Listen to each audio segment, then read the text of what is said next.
thank the leader for letting me borrow his chart for a minute. So he's pointed to each of these bar graphs, percentage of Democratic senators who supported Biden in their CRSs. Yes, that's true. Guess why? In each case, Democrats negotiated with Republicans and said, let's have a bipartisan bill. The leader says it's a clean bill. It's a partisan bill. Not once were Democrats asked for what input should be in the bill. We were not told about it. We were not asked about it, etc. Nor did Speaker Johnson talk to Hakeem Jeffries. You cannot pass legislation in the Senate when it comes to appropriations unless it is bipartisan. So the leader will say it's clean. No, it's not clean because there was no discussion. Every one of these times I went to the Republican leader and said, what do you need, what do you want? And in many cases, we had to significantly change the bill. One of our bills had aid to Ukraine. The Republicans didn't want it. To avoid shutting down the government, we talked to them, negotiated, and took it out. But not once was there any bipartisan discussion or talk on this bill. We wanted to give our Republican colleagues a chance. That's why some of us back in March said, okay. But we saw what happened after that. We saw a decimation of health care in the BBB. So bad right now that 80% of Americans support renewing the tax credits of the ACA. We saw them use rescissions, pocket rescissions, impoundments to undo what was done in the legislative process. So the world has changed, but that one way it's changed, and there are several, and I'll get to those, one way it's changed is there was no discussion. And we asked to have meetings. Hakeem Jeffries and I asked the leader and the speaker to sit down with us as early as July. They didn't. The job of a leader is a bipartisan negotiation. And the appropriators, which you'll say are discussing things. But the two issues we care about,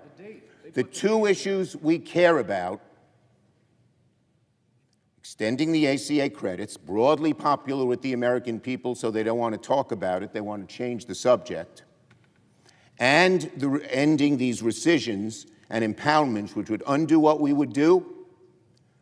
The four appropriators, when they got down and discussed it, they said that should be for the four leaders to discuss. That's what Thune said.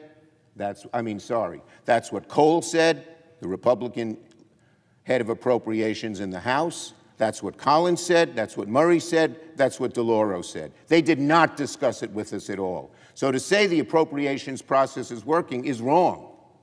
It's not working. It's not working because the leaders wouldn't discuss it with us, as we discussed with Republicans on every single one of these, what should be in the bill and add to the bill. Please. So the senator from New York, the way that we've done it, and it's a different business model than the one he used, we actually have the Appropriations Committee sit down. And the date that they came up with, November 21st, was agreed upon by the House and Senate appropriators, Republican and Democrat. Would the Speaker yield? Would the leader yield? I will. And the Ukraine issue you're talking about wasn't a CR. That was an entirely different issue. So don't throw that into this mix. It was not. But what we're an talking entirely about, different the issue. Democrat leader and his colleagues have the same leverage on November the 21st. This is a short-term CR. This is what we do all the time around here, as witnessed by the chart that you're just using there. 24 pages long, funds the government till November the 21st, at which time you have the same leverage then that you have right now, and we have until the end of the year to fix the ACA credit issue. And we're happy, as I said yesterday and have said on multiple occasions, to sit down with you to do that. Thank you. Now, reclaiming my time. Nice. They did not agree to the bills that the leader is talking about because they said explicitly, Democrat and Republican, there are two issues they can't resolve: impoundments and rescissions and ACA tax credits and health care. And they all agreed, the four of them, that they couldn't agree to a bill until The leaders discussed it with us. We asked the leaders to discuss it with us in July, in the middle of August, at the end of August, in September. They refused. And now he says, give us another 45 days. Well, frankly, the Republicans have had 45 days since March. 145 days, another 45 days, another 45 days. And in the room yesterday, Johnson said he doesn't want to do it at all. He doesn't want to have any compromise. So the time to do it is now. And the idea that we can do it till January, when we talked to the president yesterday, he didn't understand this. But I know that the leader does. On October 1st, in a day or two, millions of Americans, millions, are going to get notices that their insurance premiums will rise an average of $400 a month, $5,000 a year. A middle-class family can't afford that. We want to renew those credits, among other things in health care, but renew those credits so that people won't pay that horrible increase. You can debate health care all you want, but the overwhelming majority of Americans, Democrat, Independent, and even a good number of Republicans, want us to renew those credits. And the impoundment rescission, I mean, what does the leader think? That we should go along, come to an agreement, and then let them undo it unilaterally as they've done once and now have asked to do it more? No way. That's not how you deal with this, and we never had another president who did it. So I repeat, I love this chart. Democrats negotiated with Republicans. Democrats negotiated with Republicans. Democrats negotiated with Republicans, and on through the whole chart. Didn't happen this time. Leader Thune did not come once to me and say, is this bill acceptable? What do you want in the bill? So they call it clean. We call it extremely partisan. Not one discussion, House or Senate, between the two leaders. That is not how you negotiate.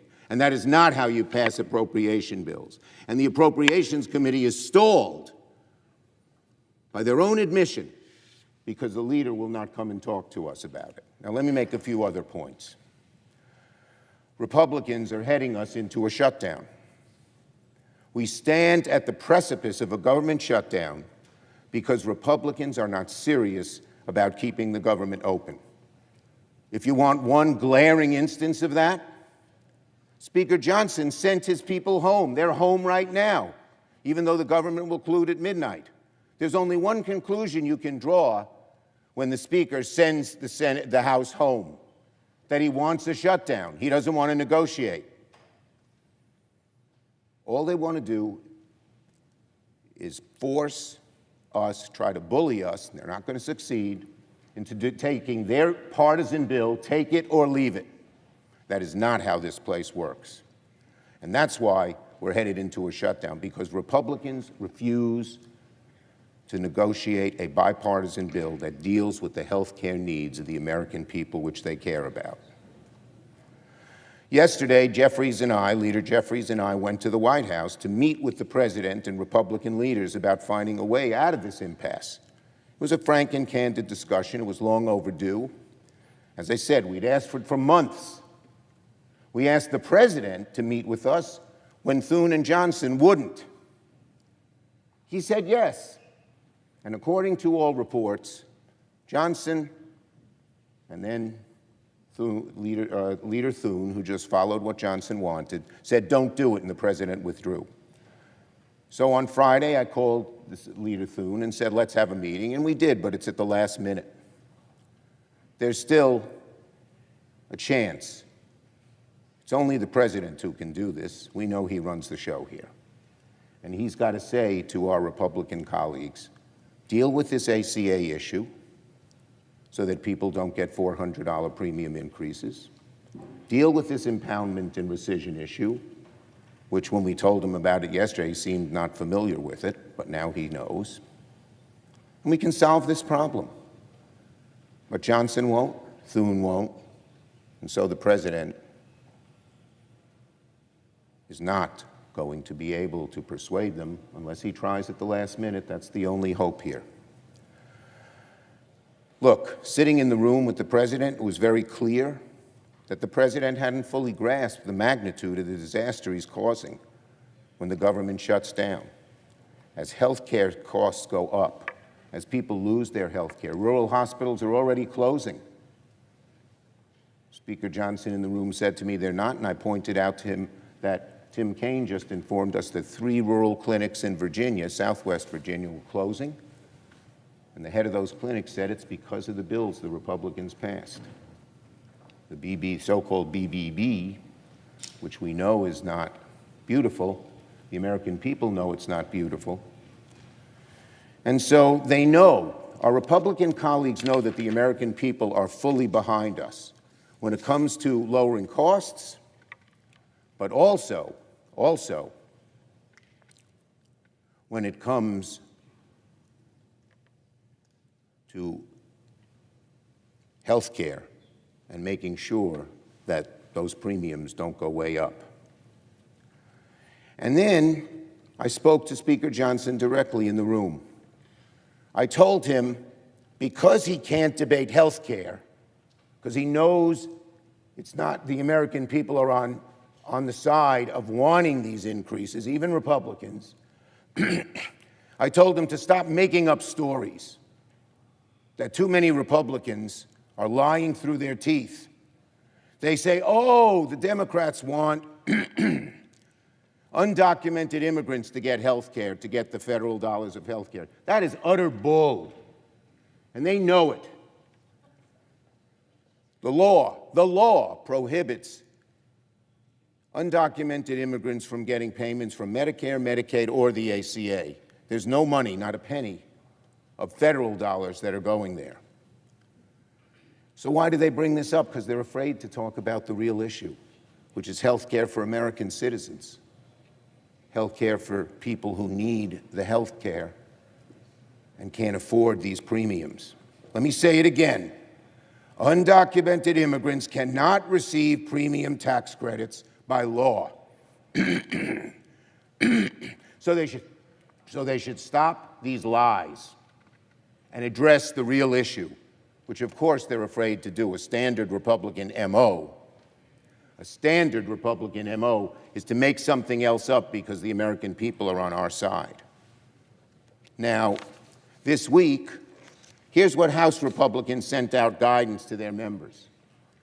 They said, quote, not to make the message about health care because Republicans lose that argument. They're right. Their position is callous, malicious, unpopular. So they're not only refusing to talk about health care, but apparently when they do, it's only to spread misinformation, to spread lies. I said this to Speaker Johnson in the Oval Office yesterday. I told him it was total bull, I think that's the word I used, to say that we want undocumented immigrants to get federal benefits, that it can't happen by law, and nothing we've proposed in our bill changes that. He sort of smirked, that's it, because he knows the truth. He knows the truth. And they're lying to the American people, these Republicans who use this, because they know how unpopular their position is. Kaiser Family Foundation poll, 75% of Americans support extending the ACA premium tax credit, including 63% of Republicans. Republicans have chosen the losing side of the health care debate because they're trying to take away people's health care. They're going to let people's premiums rise.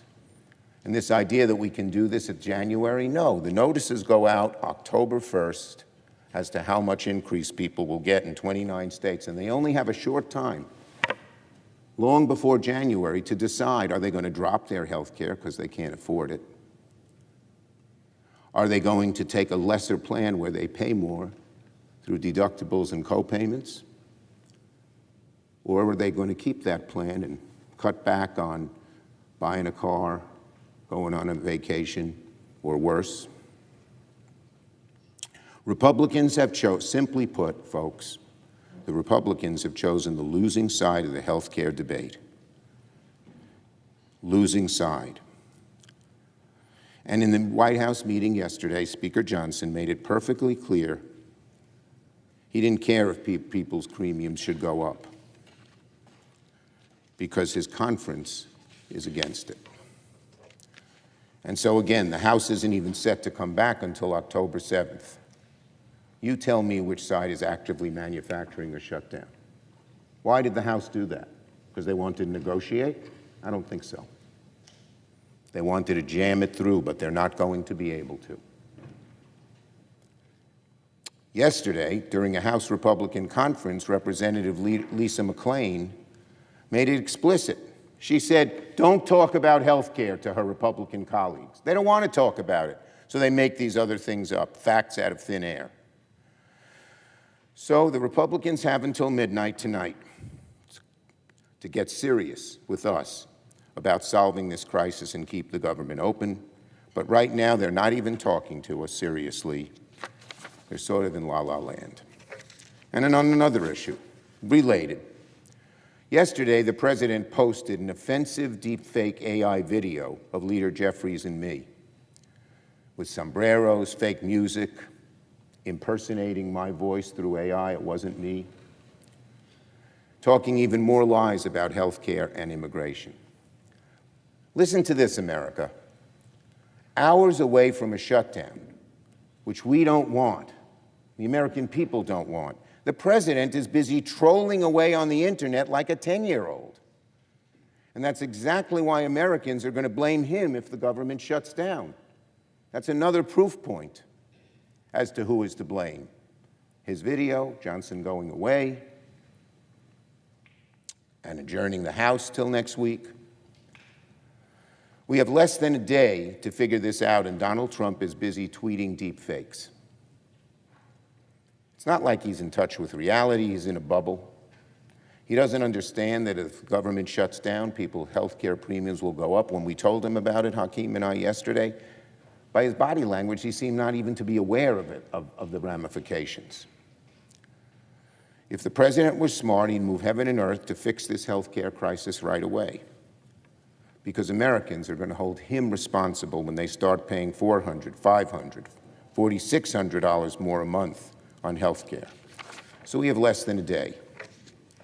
If there was ever a moment for Donald Trump and Republicans to get serious about health care, it's now. But even right now, even this morning, even here on the precipice of this crisis, the president would rather troll on the internet and lie about health care than tell the truth and get to work. So that's why the polls are abundantly clear that Americans will hold Donald Trump and Republicans responsible if the government shuts down. Senate Republicans could stop this crisis now. The president should get on the phone with Leader Thune and the Johnsons and tell them to work with Democrats to fix the crisis before it's too late, and work with Democrats to fix our health care crisis. Let me just say once again, we tried over and over and over again to meet with the Republican leadership. They said no.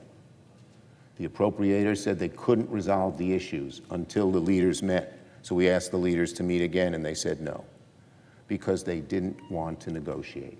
They wanted it their way or no way. Their way or no way. That's not how the Senate works. If Republicans cause a shutdown, they'll probably keep lying and distracting because they know we're on the side of the American Democrats are on the side of the American people. But we will continue to focus on health care, and the American people will be completely on our side. Yield the floor.